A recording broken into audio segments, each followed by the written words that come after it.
Assalamualaikum warahmatullahi wabarakatuh. Tumbukan dalam kehidupan sehari-hari, kita biasa menyaksikan benda-benda saling bertumbukan. Banyak kecelakaan yang terjadi di jalanan, sebagiannya disebabkan karena tabrakan, dan mati sebagai tumbukan. Seperti ini. Antara dua kendaraan, baik antara sepeda motor dengan sepeda motor lain, mobil dengan mobil lain, maupun antara sepeda motor dengan mobil, demikian juga dengan kereta api atau kendaraan lainnya. Hidup kita tidak terlepas dari adanya tumbukan. Ketika bola sepak ditendang David Beckham, pada saat itu juga terjadi tumbukan antara bola sepak dengan kaki Abang Beckham. Tanpa tumbukan, pemain biliar tidak akan pernah ada. Demikian juga dengan permainan kelereng kesukaanmu ketika masa kecil. Masih banyak contoh lainnya yang dapat Anda temui dalam kehidupan sehari-hari. Pada pembahasan mengenai momentum dan impuls, telah meninjau hubungan antara momentum benda dengan peristiwa tumbukan. Hukum kekekalan momentum yang telah diluas sebelumnya juga selalu ditinjau ketika dua benda saling bertumbukan. Pada kesempatan ini akan mempelajari peristiwa tumbukan secara yang lebih dalam dan mencoba melihat hukum-hukum fisika apa saja yang berlaku ketika benda saling bertumbukan. Jenis-jenis tumbukan. Perlu Anda ketahui bahwa biasanya dua benda yang bertumbukan bergerak mendekat satu dengan yang lain, dan setelah bertumbukan keduanya bergerak saling menjauhi. Ketika benda bergerak, maka tentu saja benda memiliki kecepatan karena benda tersebut mempunyai kecepatan dengan massa.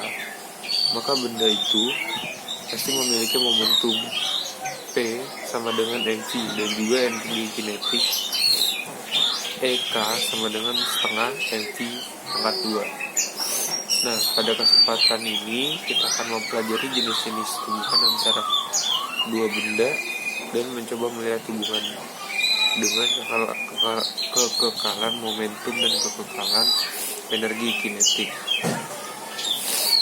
Apa yang ditinjau kekekalan momentum dan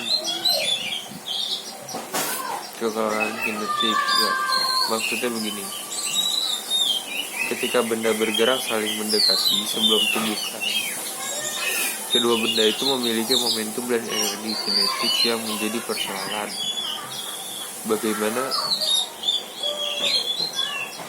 Bagaimana dengan momentum dan energi kinetik kedua benda tersebut saling bertumbukan? Apakah momentum dan energi kinetik kedua benda ketika sebelum tumbukan sama dengan momentum dan energi kinetik benda setelah tumbukan? Agar dirimu semakin memahami, mari kita bahas jenis-jenis tumbukan satu persatu, meninjau kekekalan momentum dan kekekalan energi kinetik pada kedua benda tersebut. Secara umum, terdapat dua jenis tumbuhan antara lain tumbukan lenting sempurna dan tumbukan lenting sebagian.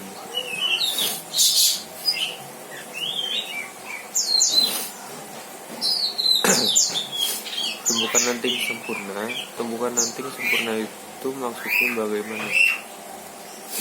Dua benda dikatakan melakukan tumbukan lenting sempurna jika momentum dan energi kinetik setelah tumbukan menjadi kata lain pada tumbukan lenting sempurna. Berlaku hukum kekekalan momentum dan hukum kekekalan energi kinetik. Sedangkan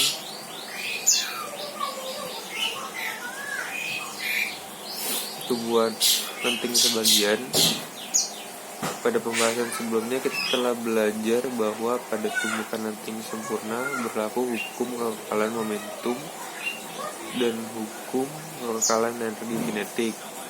Nah, bagaimana dengan tumbukan lenting sebagian? Pada saat tumbukan penting sebagian, hukum kekekalan energi kinetik tidak berlaku karena ada perubahan energi kinetik terjadi pada saat tumbukan. Perubahan energi kinetik bisa berarti saja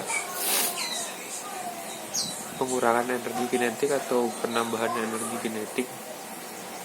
Pengurangan energi kinetik terjadi ketika sebagian energi ketika awal diubah menjadi energi lain, seperti energi panas, energi bunyi, dan energi potensial. Hal ini yang membuat total energi kinetik akhirnya lebih kecil dan terjadi energi kinetik awal. Kebanyakan tumbuhan yang kita temui dalam kehidupan sehari-hari termasuk dalam jenis ini, di mana total energi kinetik akhir lebih kecil dan total energi kinetik awal. Tumbukan antara kelereng, tabrakan antara dua kendaraan, bola yang dipantulkan ke lantai dan lenting ke udara, dan lain-lain. Sebaliknya, energi kinetik adalah total juga bisa berubah setelah menjadi tumbukan. Hal ini terjadi dapat energi potensial, misalnya energi kimia atau nuklir dilepaskan. Contoh untuk kasus ini peristiwa ledakan. Cukup sekian dari saya. Assalamualaikum warahmatullahi wabarakatuh.